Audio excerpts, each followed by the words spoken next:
अस्सलामु अलैकुम वरहमतुल्लाहि वबरकातुहू। जन्नती दरवाज़े की क्या हकीकत है और हज़रत बाबा फ़रीद गंज शक्कर रहमतुल्लाह अलैह की करामात क्या हैं, ये तमाम बातें समझने के लिए हमें या तो बुज़ुर्गान दीन के पास बैठना चाहिए या बुज़ुर्गान दीन की किताबों को पढ़ना चाहिए। ये ऐसी बातें हैं कि जो बाद लोग इनको मानते भी हैं और बाद नहीं मानते, लेकिन हमारा जो अक़ीदा है, हम ये समझते हैं कि वली जो हैं ये अल्लाह की देन वाले होते हैं, इनको अल्लाह की अता होती है जिसकी वजह से ये करामात दिखा सकते हैं। लेकिन कुछ लोग जो होते हैं वो इन बातों को नहीं मानते, लेकिन इन बातों को समझने के लिए सूफ़िया कराम के पास बैठना चाहिए, उनकी किताबें पढ़नी चाहिए और उनसे इल्म हासिल करना चाहिए। मज़ीद वीडियो के लिए हमारे चैनल को सब्सक्राइब करते रहें और वीडियो को लाइक और शेयर करते रहें। वीडियो अच्छी लगे तो कमेंट्स भी करें। अस्सलामु अलैकुम वरहमतुल्लाहि वबरकातुहू।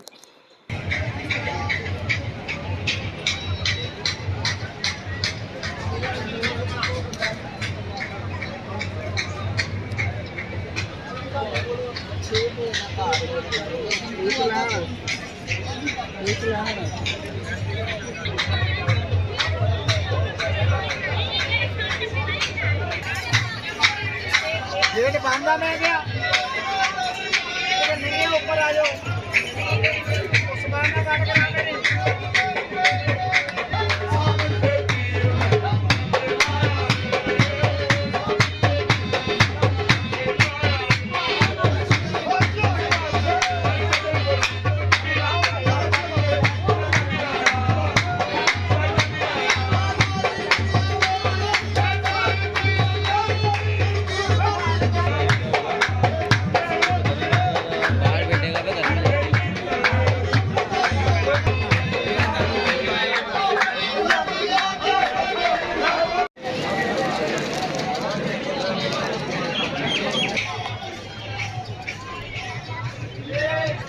ये डाउन हाल पे ये रिक्शों को आगे ना आने दें, इनकी वजह से बहुत बदनज़मी हो रही है।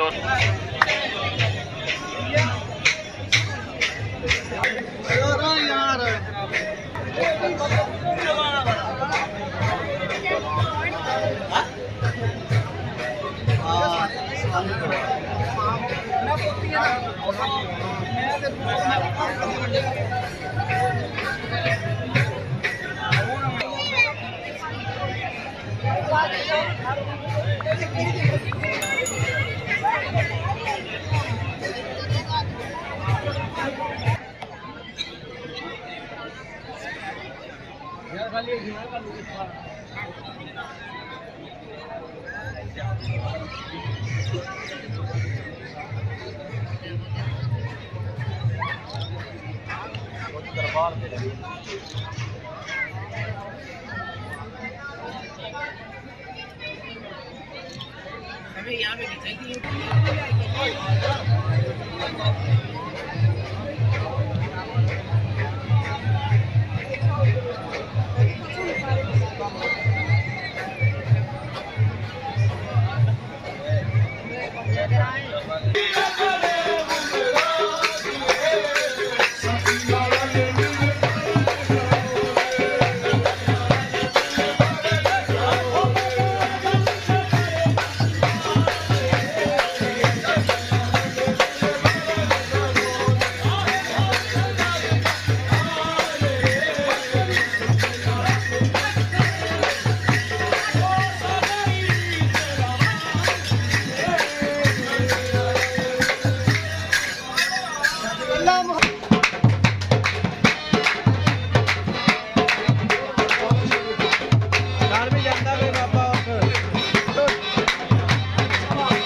मैंने भी देखा।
ਯਾਰ ਮੇਰੀ ਗੱਲ ਸੁਣੋ ਜਿਹੜੀ ਭਰਜਾਈ ਨਹੀਂ ਨਹੀਂ